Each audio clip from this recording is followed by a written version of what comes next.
kemudian baru kita hebahkan. Seterusnya, silakan. Gentleman. Silakan. Okey, Syahdin daripada Astro Radio News. Kita difahamkan macam pembikinan filem ni kan daripada mulanya macam-macam masalah berlaku dari segi pengarah, dari segi pelakon, apa semua tu kan. Adakah ialah salah satu teknik? Sebenarnya tak ada masalah pun. Cuma bila kita melihat pada blok awal itu, kita merasakan kita perlu memperbaiki lagi. Kita ada sudut-sudut yang kita rasa mungkin boleh menjejaskan end product dia. Hasilnya boleh terjejas kita terus menggunakan yang sedemikian. Sebab itu kita berubah, mengambil alih untuk menyiapkannya dalam yang berlaku sekarang ini. Jadi sebenarnya tak ada masalah apa pun. Cuma biasalah, saya rasa bila pihak producer merasakan perlu ditambah baik lagi, itulah sebabnya. Jadi yang lain tu saya tak fikir ada masalah besar. Sebenarnya adalah biasa saja. Cuma mungkin di luar dengan macam ada masalah besar. Tapi kita itu adalah biasa saja, insyaAllah. Terima kasih. Seterusnya, Okay, Farhana daripada H Live. Kalau tak silap saya, menurut Ariel Abu Bakar, dia dah siapkan 90%. Jadi adakah dirombak semula penggambaran ni ataupun macam mana? Ya, sebenarnya footage yang kita kira sekira 3 jam ke 4 jam yang telah dibuat. Tapi kita hanya menggunakan 30, lebih kurang 30% daripada 2 jam punya tayangan tadi. Itulah kedudukannya. Assalamualaikum, Wafa dari Utusan. Mungkin soalan saya untuk pengarah lah. Soalan saya untuk pengarah, saya lebih kepada kandungan filem ini. Berapa persen sebenarnya fiction ataupun watak-watak fiction yang diwujudkan? Sebab bila sejarah kan, filem sejarah orang akan anggap Dia fiction watak tu sebenarnya dia adalah kisah sebenar, tetapi kita fictionkan namanya.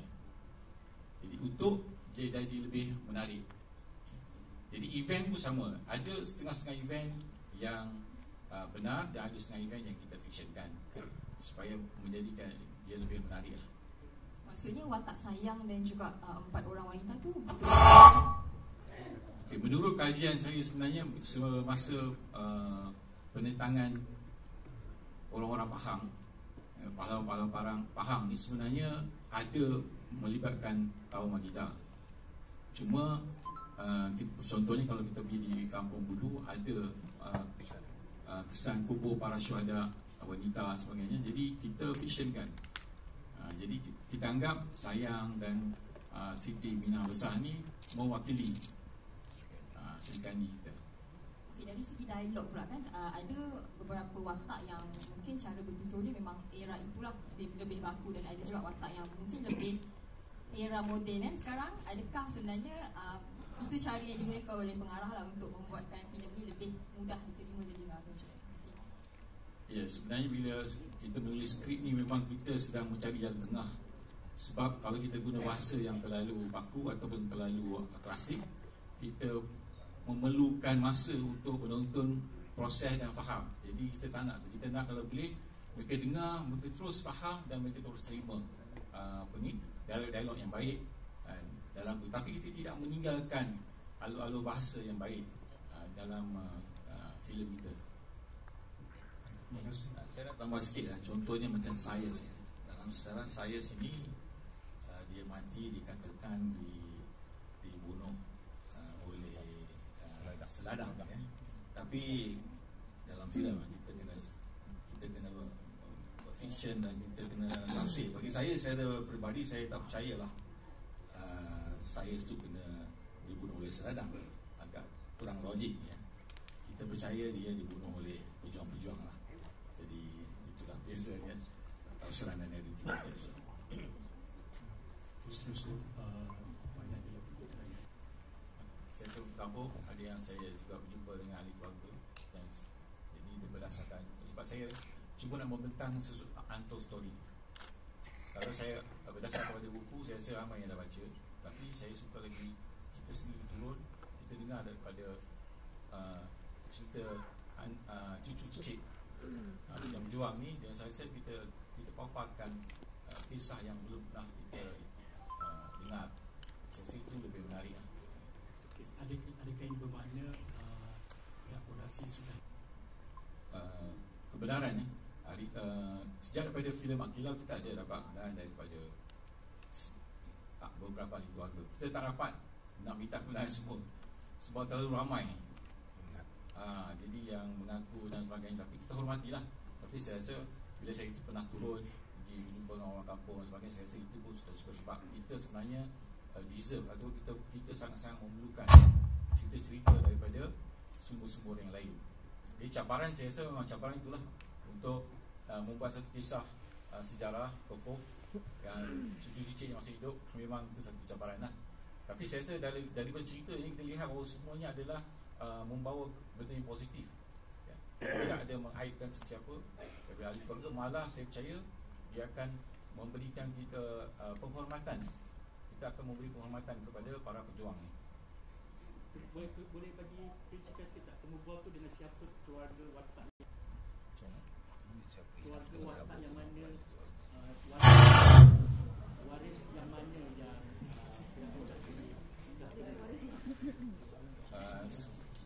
saya rasa daripada mula-mula masa Akilau tu ialah kita pernah berjumpa dengan Dr. Bahrin, ya.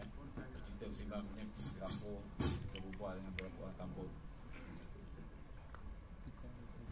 Jadi untuk cerita Pendekar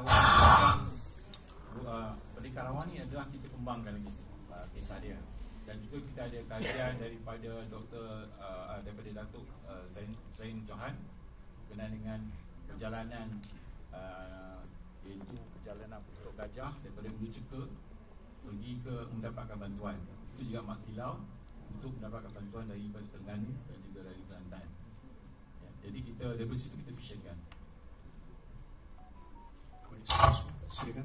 Paparkan kelainan daripada filem Mak Kilau dengan filem Pendekar Awang ni macam Salan tadi, ada beberapa pelakon yang perlu naik kuda. Jadi kami belajar menunggang kuda tu sebenarnya sebelum bermulanya gambaran lagi. Jadi itulah cabarannya sebagai seorang pelakon.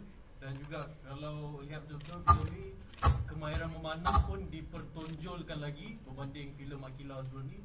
Jadi cabaran di situ adalah pelakon harus belajar sebelum masuk ke dalam set gambaran.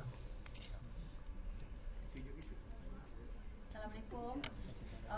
Untuk PAS pula paling mencabar sebab PAS ada kekangan masa untuk di training. Masa PAS busy. So PAS hanya ada 3 hari untuk kuda dan berkuda dan juga memanah. Berkuda memang PAS ada basic, tapi bermanah tak ada langsung.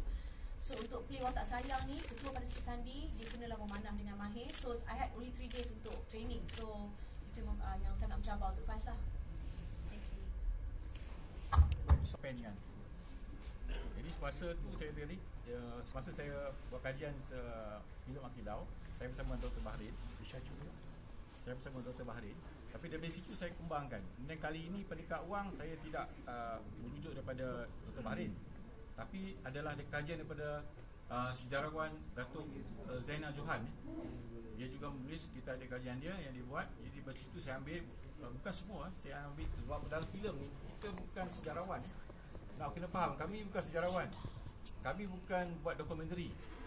Kalau kami buat dokumentari, saya rasa mungkin tak penuh program. Tapi kita ambil sebahagian saja. Kemudian kita expandkan dan kita jadikan dia lebih menarik. Itu kerja kami lah sebab dalam industri ni, ya.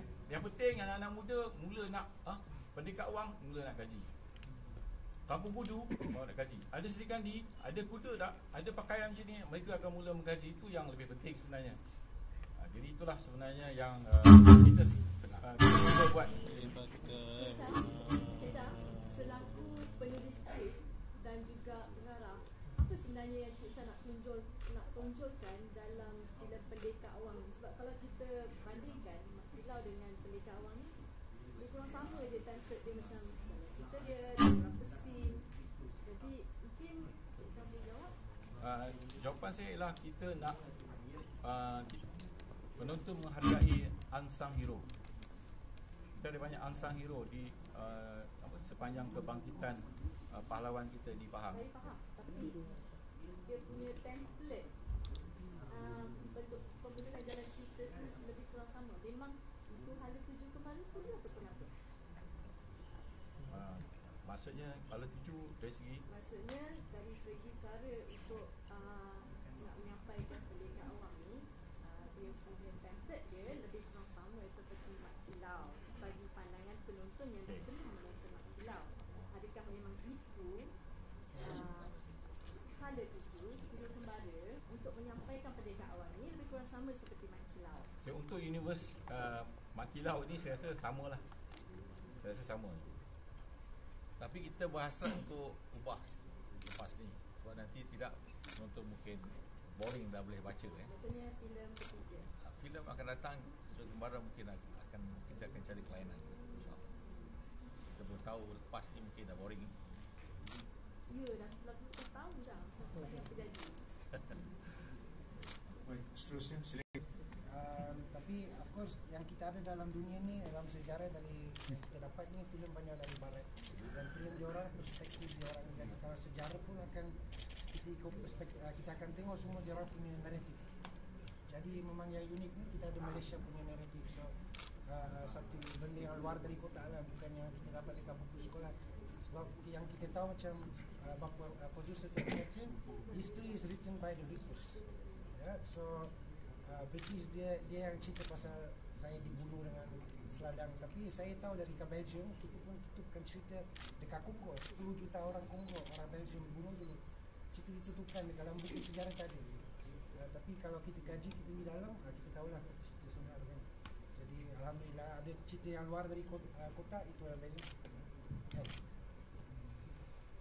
Okey, saya nak celas sikit, saya lupa beritahu tadi. Pertamanya saya nak bagi tahu konsep yang kita bawa oleh studio kembara lah hiburan bermanfaat sisi keluarga. Jadi kita masuk ke bidang ini adalah membawa hajat yang baik, mana kita nak sajikan penonton-penonton dengan bahan-bahan sambil santai mendapat pengajaran-pengajaran. Jadi sebab itulah cerita itu kita olah supaya dia memberi tujuan yang sedemikian. Jadi saya minta sini mana kita lihat perspektif ialah satu, kita akan buat naratif kita sendiri. Sebab kita faham. Contohnya saya cakap tentang sini ya.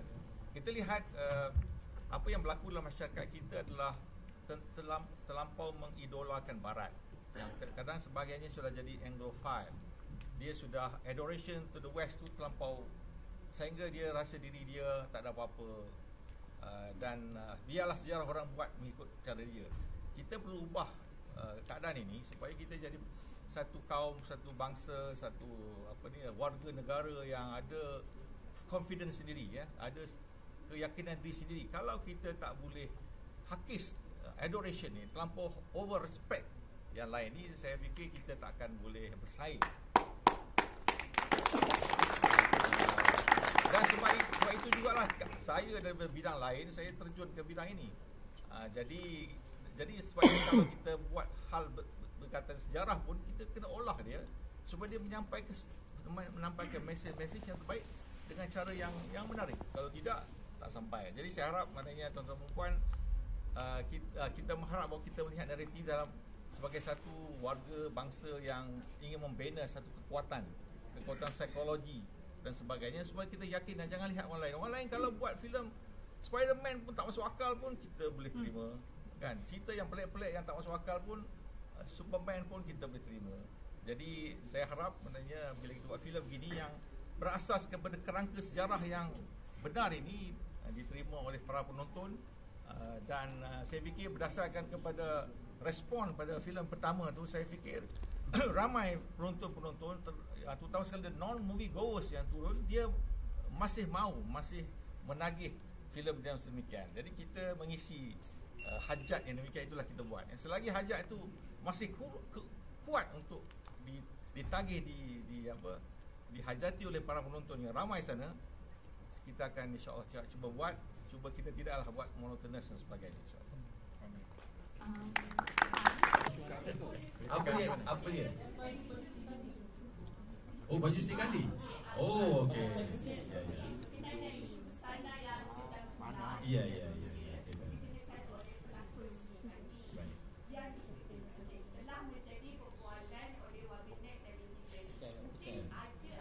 Spiderman orang tak kecam pun.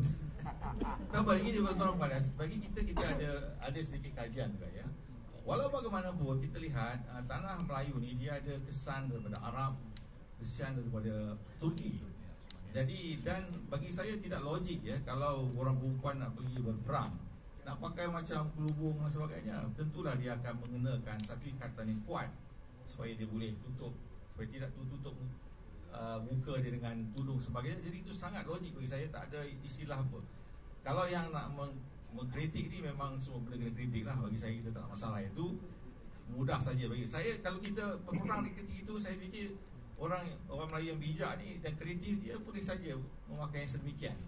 Jadi kalau ikut Cik Syah pun ada gambar-gambar lama yang menunjukkan bahawa begitulah pakaian mereka yang turun berjuang. Itu Cik Syah. Baik. Saya nak tanya boleh? Okey, memandangkan ada ramai pengarahkan untuk filem ni, mungkin boleh kongsikan macam mana pembahagian scene tu dan juga untuk memastikan tak redundant. Saya buat kat situ in terms of drama on the action. Drama semua the soul, I refer to Cik Syah because he knows the script, he knows the story, so everything I mesti refer to Cik Syah. And also in terms of the weapons, the fight scene, the training semua is all with me lah, dengan my team. So you tengok mana yang bergaduh, arrows and meletup, berlawan yang last fight tu, final battle. And also, you know, so that's my part lah basically bila I masuk.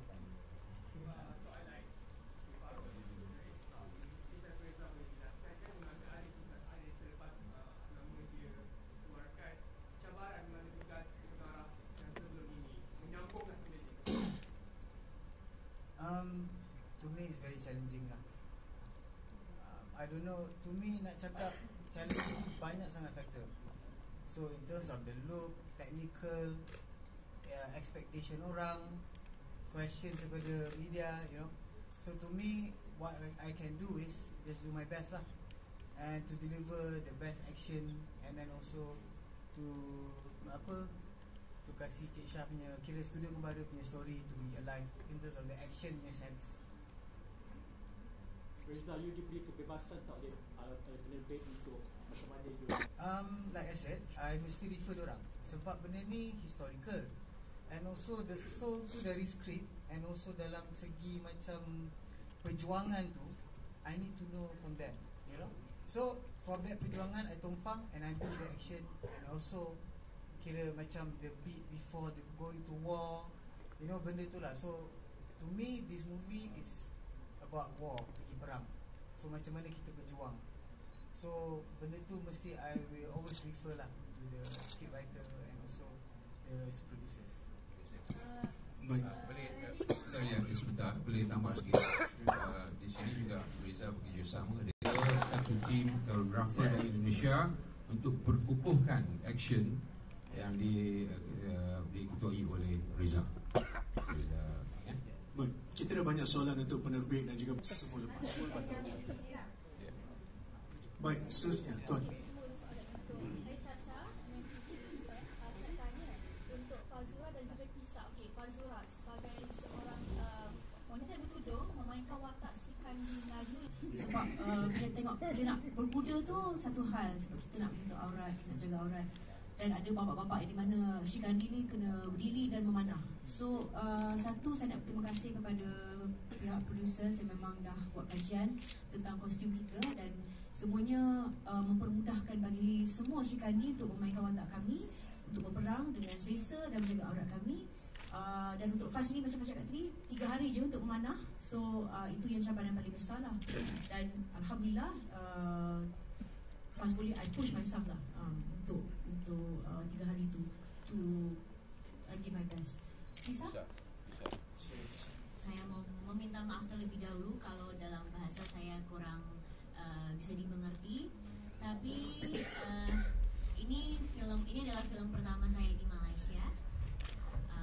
Terima kasih banyak pertama untuk Cik Syah yang sudah memberikan kesempatan untuk saya, karena sebelumnya saya sudah pernah menonton film Makilau terlebih dahulu di Indonesia, dan saya mengetahui bahwa itu adalah produksi daripada Studio Kembara, dan saya diberikan kesempatan ini dengan Cik Syah untuk bermain di film keduanya yaitu Pendekar Awang. Saya langsung jawab yes karena saya tahu dari cerita film Pendekar Awang ini menurut saya adalah cerita yang bagus, terutama buat saya orang Indonesia, dan saya sangat menyukai film dan juga pelakon-pelakonnya yang dimana saya sudah kenal dari Indonesia. Ada Kak Fazura, ada Kak Fata Amin, ada juga teman saya dari Indonesia Kak Reza Hilman yang memang satu negara gitu, jadi saya langsung terima tawaran ini. Itu pun tengah belajar kan. Sasaran kali ini kita tak letak amount lah, kita letak tontonan. Saya harap paling kurang ada 4 juta penonton akan menonton filem ini insyaAllah. Dengan existing fan Mak Kilau dan juga dengan kekuatan cast kita yang besar-besar nama ni, kita harap mereka akan mengalu-alukan follow mereka, penat gegar mereka untuk menonton ini insyaAllah. Mungkin ada kejutan yang sama ataupun itu Allah itu sikit. Bagi saya ialah kita sangat gembira untuk membuat filem ini kerana kita fikir mesej-mesej yang kita sampai itu sangat diperlukan di Turki ialah mereka nak memastikan Tok Gajah dapat selamat sampai ke Terengganu. Itu je sebenarnya alur cerita dia. Jadi untuk memastikan itu, maka para pejuang orang Melayu ni terpaksa berkorban, sehingga sama ada korban tenaga, darah dan sebagainya untuk memastikan Tok Gajah sama. Sebab Indra Gajah tu adalah gelaran khas hanya untuk Tok Gajah. Kemudian dari segi lakonan untuk stunt sebagainya, saya apa dia. Okay, I'm very proud dengan one, diorang pergi training oleh Zaiman. Diorang endless training. Itu yang I macam really amazed lah dengan you guys lah. Okay, and of course you Reza. Okay, tak ada sana apa, semua diorang buat sendiri. So that's why kita dapat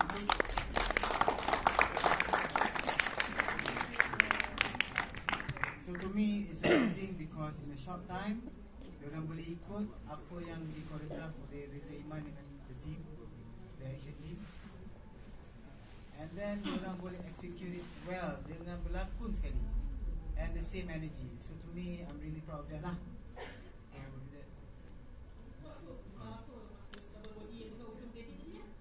Okay, double body contoh itu yang back shot, itu double body berlakon example lah. Contoh okay, macam shot tu patutnya tak perlu artis pun, we use a double body, tak nampak pun double body, not in terms of stunt, just a shot. Baik, tuan-tuan dan puan, kita sudah hampir ke penghujungnya. 2 soalan terakhir, silakan. Satu dari sini yang fighting, selamatkan ayah and everything. So macam mana awak cope semua watak tu dalam cerita ni? So macam mana? Terima kasih kepada semua media kerana hadir.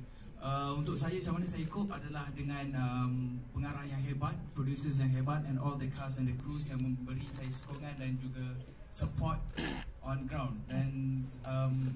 Dan Fatah is my main thing on set yang memberikan saya hala untuk apa yang saya lakukan lah. Dan to be honest, this is my first film. I'm kind of nervous actually, tapi saya buat sehabis mungkin lah untuk menyampaikan mesej yang apa yang saya harus sampaikan dalam naskah Pendekar Awang. Terima kasih. Jadi tuan-tuan dan puan, apa kata kita berikan tepukan gemuruh untuk barisan pelakon Pendekar Awang, penerbit kita dan juga pengarah-pengarah kita.